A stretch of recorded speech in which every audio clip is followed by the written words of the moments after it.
Already क्या हो गया, हमारे मदीना शरीफ के ग्रैंड मुफ्ती ऑलरेडी बेंगलुरु आ चुके हैं जी। उसके साथ के हमारे बगदाद के ग्रैंड मुफ्ती वो भी बेंगलुरु आ चुके हैं। यमन के आने वाले थे, उनका वीज़ा का टेक्निकल प्रॉब्लम हो गया, यमन के नहीं आ सके। अभी मदीना शरीफ और बगदाद के ऑलरेडी बेंगलुरु में आ चुके हैं। उनका क्या है, टूरिस्ट वीज़ा है।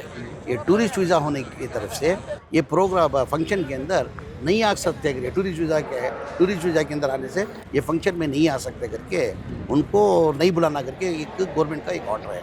तो हम लोग देख रहे हैं, कानून छोड़ के कुछ करने का नहीं है।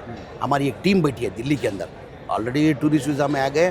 तो अमित शाह के पास हमारी एक टीम है, 2:30 बजे उन्होंने टाइम दिया है। तो हमने उनको रिक्वेस्ट किया है, इतना बड़ा हम लोग जलसा कर रहे हैं, मेहरबानी करके वो लोग इंडिया में आ चुके हैं, उनको ये फंक्शन में आने की इजाज़त दो करके हम लोग ने उनसे 2:30 बजे का टाइम लेके अमित शाह से मीटिंग है। हमारे चंद जिम्मेदार जाके उधर मिल रहे हैं। अल्लाह की ज़ात पे भरोसा है कि उधर हमको उनको बुलाने का, फंक्शन में बुलाने का उधर से परमिशन मिलता है। अल्लाह की ज़ात पे मुझे भरोसा है। आवाम से एक आजीज़ाना मेहरबानी से माध्यम मुखांतर में गुजारिश कर लेता हूँ, ऐसा मौका किसको नहीं मिलता। ये मौका जो है 1500 सालाना जलसे मिलादुन्नबी का हम खुशनसीब है।